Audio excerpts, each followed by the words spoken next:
It's the middle of June, so that means you already know that we need to do a mid-year wrap-up. I kind of want to just go ahead and get right into it. I'll leave all the questions that I use for this mid-year wrap-up down below in the description box. I feel like I really don't have like a lot of different books to discuss that came out this year, simply because I am so bad at keeping up with stuff, like keeping up to date with anything. Books, movies, TV. I am way more likely to like read something or watch something that came out a decade ago and be like, oh, this is great. And everyone else is just like, it's been out for a while, it's been great. So I am much more that person than keeping up to date with like what's coming out and what's new. I will try my best. But this is mainly just a wrap up to see what I've read for the first half of the year and what I look forward to for the rest of the year. Let's start with the goal check-in. I actually set my reading goal to 1 book this year simply because last year I had wanted to read 100 books. That was quickly not happening because I think at the beginning of last year in January, I think I read 1 book and I DNF'd it off the top, and I didn't read a single book after that last January. So that quickly decreased to 50 books. This year, I didn't want the stressor of trying to reach a reading goal. So I set my reading goal to 1 book this year. I, of course, have obviously read way more than 1 book this year. I've actually read 70 books this year, and I feel like that's kind of attributed to 1, setting my reading goal to literally 1 book, and 2, just reading whatever I want and not stressing about it. I've actually tried to read a lot more diverse books than I did last year, and I haven't actually really hit a slump. Like, I'll slump sometime, but I've been able to quickly get out of it. And I think that's attributed to me trying to read different genres. That way, when I do go back and read whatever I want and like my regular genres that I usually enjoy, I'm really just like chopping them down and reading them back to back to back. And I'm not really hitting a slump because I know that I have something that's completely out of my comfort zone waiting for me to pick up. So I feel like that's been a good thing. My most read format is obviously digital, which makes sense because I do have like a Kindle Unlimited membership. So I do read a lot of Kindle books, and I also borrow a lot of books from my library through Libby, and I have like multiple library cards through my Libby. However, I have been good at like actually reading my library books and reading the books on my shelf in print format. And I also have some audiobooks, which is new for me because I usually don't go for audiobooks, but I think I've read a couple of books this year through audio, maybe like 2 or 3 of them. But sometimes I will rent the audiobook. That way, like if I'm at the gym, then I can listen to the audiobook while I'm at the gym, and then I can come back home and either read it like on my tablet or on print. It does look like I tend to go for more medium paced books, which also makes sense because I hate like an insta lust book. Like, I hate when they instantly just go for each other, but I also hate when something is like really dragged out. I feel like I do read a lot of slow dragged out books though, because I read a lot of series where the resolution doesn't come until it's like 4 or 5 books in, and they don't do anything for like 4 or 5 books. So I feel like I have been reading a lot more slow paced books. I guess it just depends on how readers of those different books are classifying the books themselves inside of like storygraph, because that's where I get my graphics from. And then another thing is I have read a lot of shorter books this year. Like, I've read a lot more books that are less than 300 pages. I've actually been enjoying novellas, but I've also read a couple graphic novels this year. Those are also a lot more fast paced than me like going through the book itself. I'm also hoping to read a lot more like mangas this year. Those are split up in volumes, and volumes usually aren't a lot of pages, to be honest, or at least I don't think they hit 300 pages, you know? I feel like 300 to 500 pages though is my preferred sweet spot. So maybe for the rest of the year, I'll try to pick up longer books than I've been picking up in the beginning of the year. Per storygraph, which is no surprise to me, my top moods are emotional, dark, and like intense books, which is where I like to be in. I am really not a reader who likes the cozy, fun, lighthearted romances or fantasies or anything like that. I've been trying to read a cozy fantasy for a minute. I've been saying I'm gonna pick up one and I have not yet. And so maybe I'll try to find one that I like and get through it, but I don't know. I just like the angst. That's where I like to be at. I like the angst. And then lastly, my top genres are LGBT, romance, and contemporary, and also mystery, which is probably where my detective novels come in, because it's mystery then crime. Yeah, that's where my detective novels come in. I do love an MM detective novel. I think I will always love a good MM detective novel, and those are the books that keep going on and on and on. Is it really my fault if they keep making them and I keep reading them? I would say that I'm gonna try to switch it up, but I don't think I will.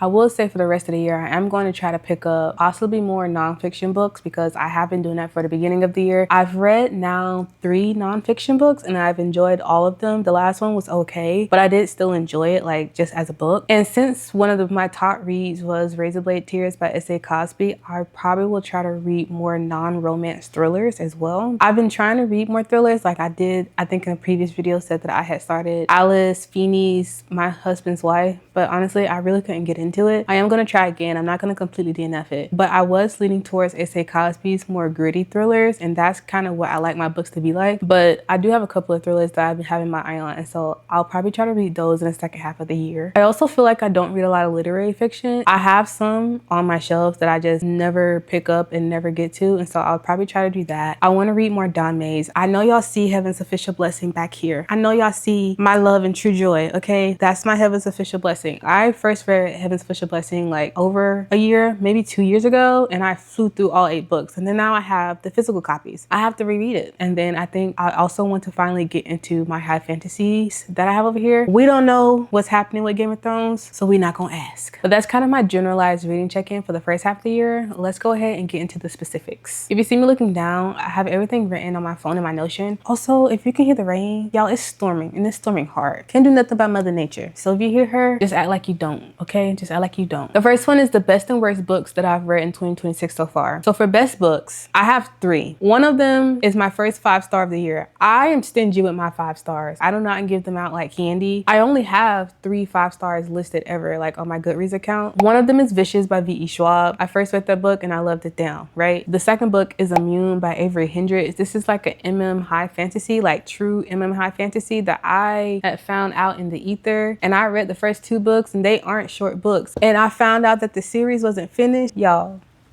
The series wasn't finished, so I haven't read the 3rd book yet because I'm still waiting on books 4 and 5, and I don't know when those will ever be released. And whenever that happens, I automatically just be like, you know what? Just wait, okay? Just wait. But that first book was a 5-star for me. This year was my 3rd 5-star ever, and that is Revive Me by J.L. Seegers, Part 1.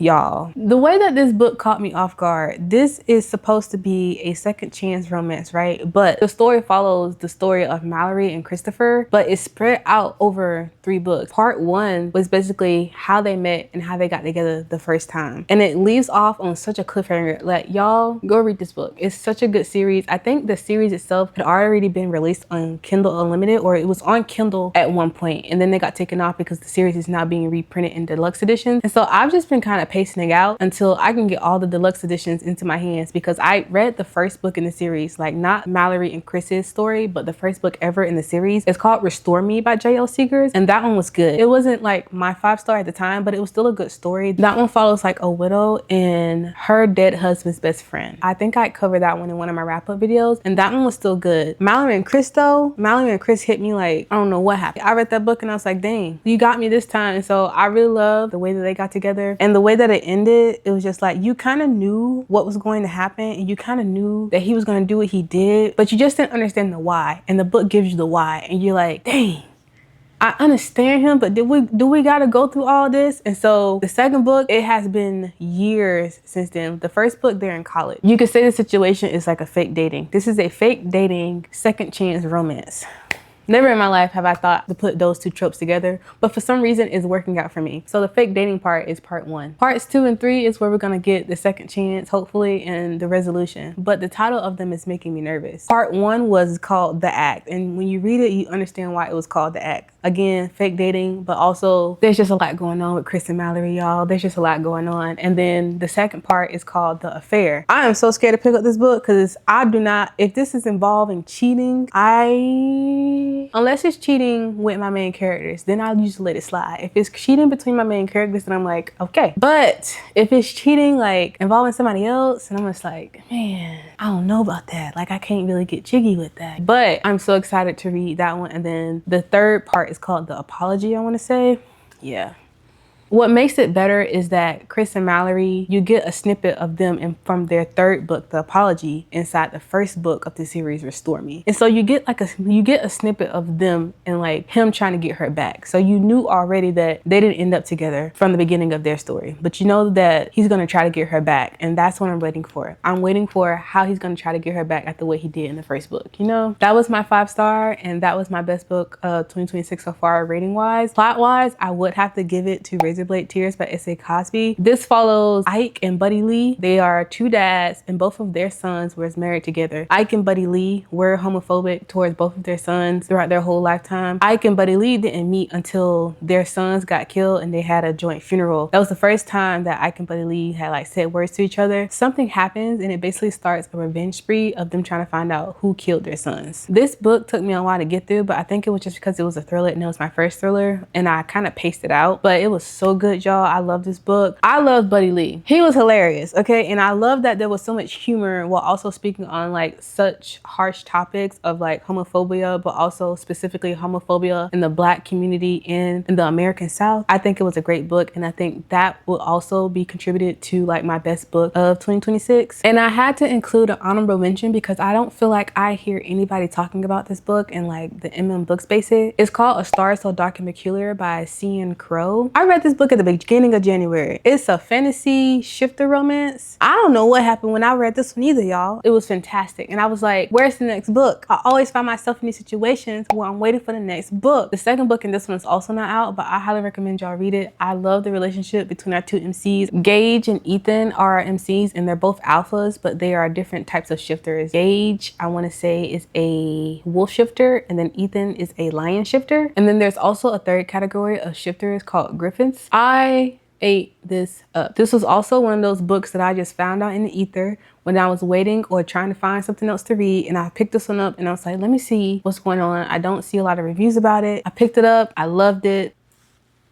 Go try it out. Anytime I see a cover and I'm like, girl, what is this? And I read it and I'm like, dang, this is kind of good. Because the cover is what made me not want to pick it up in the first place. But the story inside of it is good. Because I hate the cover. I hate the cover so bad. But the book is good, in my opinion. I loved it. And then my worst book of 2026 was not even a question. It was I Love You Don't Die by Jade Song. I did not like this book. I've mentioned this book before in one of my wrap-ups. It was an art copy that I got and then it's already been released for the first half of the year. I think it was released in March. Did not like this book. The MC Vicky, she was just a depressed, bisexual hypocrite to me. And I don't want to hate on the book too much because I feel like a lot of people may read it and understand it and relate to it and like it, but I personally am not one of those people, man. I just didn't like this book. Everything that Vicky did was so frustrating for me, and that's what made the book itself frustrating. This was the most frustrating book that I've read all year, and I don't know if anything in the second half of 2026 will top it. Didn't like it. I found her to be too hypocritical, and it just wasn't a good representation of the issues that wanted to be discussed in the book for me. It just was not for me. But maybe somebody else will like it because I don't. New release you haven't read yet but want to. I want to read The Great Disillusionment of Nick and Jay by Ryan Douglas. It's supposed to be like a Great Gatsby retelling. And so I want to get to that. It's already been released and I've been trying to pick it up, but it's only in hardcover and I really want it in paperback. It's the only reason that I haven't picked it up, and I think my library also doesn't have it. Another one I want to read is Fake Shot by C.E. Reese. This is the last book in the Late in You series. I've already read books 1 through 4. I really like this series. This is kind of like my OG hockey romance. I have beef with this series, okay? I love book 1. Book 1, I think I've reread like 2 or 3 times. Iced Out, Love Them Down, okay? I will always love that book. Even if I didn't rate it highly, I think I rated like 3 or 4 stars. Even if I didn't rate it that high, I still love that book. Only because books 2 and 3, count your days. Hated books 2 and 3. I thought I couldn't hate a book as much as I hated book 2 in that series until book 3 came. Man. The only reason I didn't like book 2 was because, yes, it was a cheating situation. And I don't usually like cheating unless it's done right. In this particular instance was just not done right. Only because there was no reason for the cheating. It wasn't even the fact that they were cheating. It was the fact that they were lying about it to a certain character. And it didn't make any sense for me. That was just like, this whole situation could have been avoided. Then Fair Catch came. And I was just like, well, now the writing's just bad. But book 4 came, Playing Dirty. I rated Playing Dirty 4 stars. That's how I know it was real. I was like, this is gonna be C.E. Reese's last chance until I drop this series. Because I was gonna drop it after book 3. But I was like, let me give it one more chance. There was another book was coming out. And I didn't know a 5th book was going to be part of the series at that time. Book 4 came out and I was like, you got me. I was almost out, but you pulled me back in. So I said, okay. And so now I feel obligated to read the 5th book because I have to see it through. I think I'll have to go back and refresh my memory on who this book couple is about because each book follows a different different couple in a different sports, which is one of those things that I really like. I really like that the whole series isn't just hockey, but I am going to get to that hopefully sometime this year. And then I also want to read The Red Winter by Cameron Sullivan. I want to say this is a high fantasy that I just recently saw. I don't know much about it and I'm going to go in blind, but I have been getting like really intrigued by it because it's been listed on a lot of Pride Recs this month. And then I also want to read On Sunday She Picks Flowers by Yaya Schofield. I actually have that one on my cart from the library. I had to put that one on hold. Like I had it checked out at one point, but I didn't get to it in time, and so I returned it, and then it just came back to me. And so I am definitely going to get to that one soon because it's not a very long read, and I am really intrigued by that one as well. And this one's already come out. The next is the most anticipated release of 2026. I have two anticipated releases for me. One is going to be Victorious by V.E. Schwab. As I've already said, Vicious was like my first 5-star. I haven't read Vengeful because I knew the series wasn't done yet, and I honestly didn't know that it was going to be past a duology. Didn't even know Vicious wasn't a standalone until somebody was like, oh, did you read Vengeful? And I'm like, what are you talking about? So now I can't read Vengeful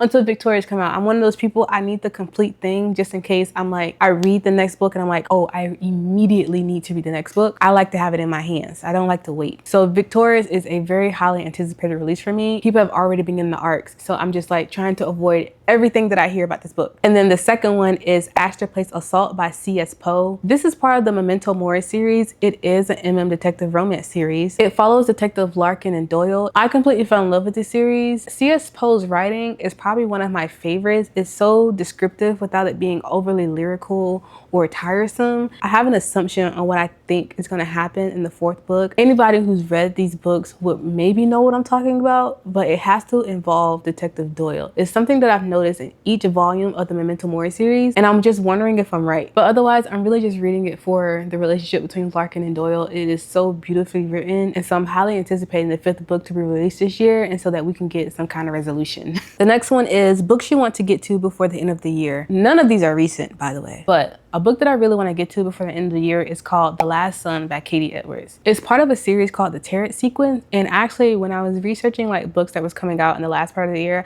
I found out that the fourth installment is coming out this December. Now I'm even more ready to like dive into this series because I have been putting it off for so long. This is an urban fantasy series, and I feel like I'm going to really like it, and so I need to stop putting it off. S.A. Cosby released King of Ashes this year, and I don't know if I'll pick up King of Ashes specifically, but I do want to say that I want to pick up one more S.A. Cosby book. I have two that I've continually looked up the descriptions for, and I think I'll probably pick up one of these before I think about picking up King of Ashes, but I know that I will probably get to one of these before the end of the year is up. Would it be foolish of me to say Game of Thrones? If not finished, I at least need to read like the next two books. Like I can do that, right? I feel like I can. I'm supposed to be. And then I want to get to my reread of Heaven's Official Blessing. Favorite new author. I have two that I know for sure are probably recent favorites. One is J.O. Seegers, who is the author of Revive Me, my 5-star this year. And then another one is C.T. Whistle. Their debut novel, Hammer and Gavel, I actually read last year. And then this year I've read two of their recent releases. All of them are part of the same Omegaverse Case File series. From the title, you can probably guess that this is an shifter romance series, but all of them follow different couples. I feel like it's kind of crazy that Hammer and Gavel was their debut novel because since then I've rated every single last book that they've released in this series 4 stars. I've loved every single book that came out. Again, I feel like I've mentioned this book in one of my wrap-ups, but the first one, Hammer and Gavel, follows a Sigma and an Alpha couple. The second one is called Night Call, which follows an Alpha and Omega couple. And then the recent one was called Lockstep, which follows a couple that is an Alpha and an Alpha. The next book will follow a 2 Omega couple. I would have put their next book inside of anticipated releases for the next half of the year, but it's not coming out until 2027. But I definitely love their writing for sure, and I will be looking forward to all of their next books, whatever they release. I also just found out that they're releasing another fantasy series called Soul Ren, and so whenever that releases, I will be tuning in. And then I put 2 authors on to be determined simply because I wanted to read more of their works before I say, okay, this is a favorite new author of mine. One of them is S.A. Cosby, which I've already mentioned, but I want to get to more of their books this year and see if I like their different story and plot lines like I did with Razorblade Tears. And then another one is Cole McCade. They're the author of the recent detective series I've been reading called Criminal Intentions. I was going to read another of their books because the premise sounded interesting, but I couldn't really get into it, and I think it's because I'm too absorbed into Criminal Intentions right now. I want to read his different works outside of Criminal Intentions before I say, oh, this is also a favorite author of mine. A book that you hated that had great reviews or a high rating. Iron Flame.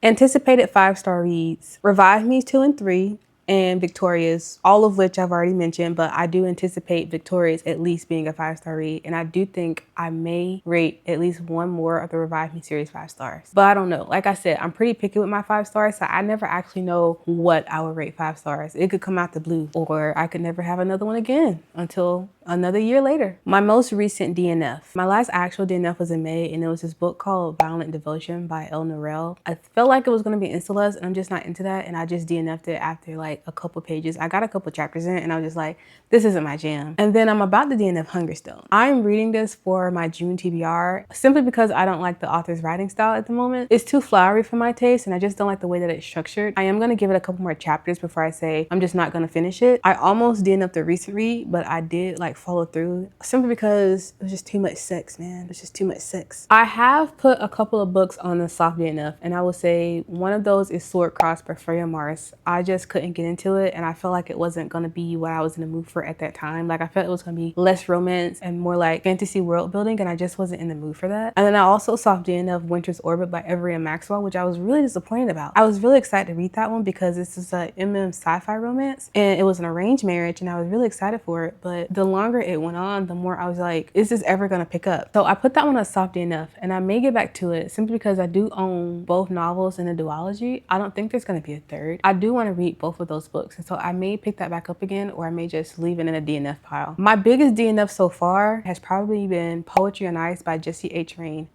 The way that the girlies love this book, I just didn't understand. I think I gave it like half of the book, and I was like, I just can't. For me, the plot was non-existent, and I didn't know it was gonna be that type of book the way that the people kept recommending it. And then the whole premise of the book was just like having sex your way into a relationship, and I just wasn't into that. And also one of the main character's personalities was just not meshing with me. McGuire, I did not like his personality. I liked Ant Decker, he's the main love interest, but I did not like McGuire at all in this book, and so I DNF'd that one. Biggest surprise and biggest disappointment so far. I have 2 books that I was probably majorly disappointed in because I was anticipating liking them so much. One of them was Saddle to Sunup by Emmy Sanders. I've read 2 of Emmy Sanders' books so far already, and I love both of them. I love To Catch a Firefly. I feel like it's a book that anybody could read, and I highly recommend it if you're like trying to dip your toe into MM romance and you don't know where to start. I feel like this would be a great book to get your toe in there. It's also just like a really good romance book, and there is great representation in my opinion. I also like her other book, This in Every Life. I just really like this one for some reason, and it kind of made me want to pick up more books about reincarnated soulmates, and because that's what this one was mostly about. When I picked up Saddle to Sunup, it was kind of the complete opposite of what I expected from Emmy Sanders, only because I didn't really like the portrayal of one of the asexual characters in there, simply because it felt like it was overdone. But I remember still liking the way that she writes, and that one is the 3rd book in the series, and I said I was going to pick up the other books in the series to see if maybe I like those more. I may do that the second half of the year. I've just been putting it off because it hasn't been on a high priority, but that was a bit of a disappointment simply because I like Emmy Sanders' writing so much. The second book that I was disappointed by was Salt by Jonah York. This is the 2nd book in the Like Teammate series, and this one disappointed me because I liked the first book in the series so much. And it was one of those moments where it felt like everyone liked this one but me. It was just one of those situations where I was reading all the reviews and I read it and I was like, I didn't get any of that what everyone else was feeling. And so I was very disappointed by that one because this one was a high anticipated release for me and I just didn't like it. However, that goes into my biggest surprises for 2026 so far, which was the first book in that series, which is called Sweat by Jonah York. I picked this one up. I don't know if this was Jonah York's debut novel, but if it was, then it was one of those that was like, oh, I like this. I like this a lot. Please give me more. Hence why I read the 2nd book so fast. This one is a sports romance following Tommy and Rowan. But to be honest, there's not much sports going on in here. It's really just following the relationship that builds between Tommy and Rowan. Tommy has his own things going on at home. Rowan also has his own issues caused by childhood trauma and his home situation. And it's kind of just exploring the relationship between them two and how it built up to what it was. But it was 100% enjoyable. And then instead of saying Revive Me Again, I'm actually going to pick 2 novellas. One of them was called Texas Snow by Kelly Fox, and the other one was called Golden Boy by Locke Wilder. I am waiting for Locke Wilder to release a novella.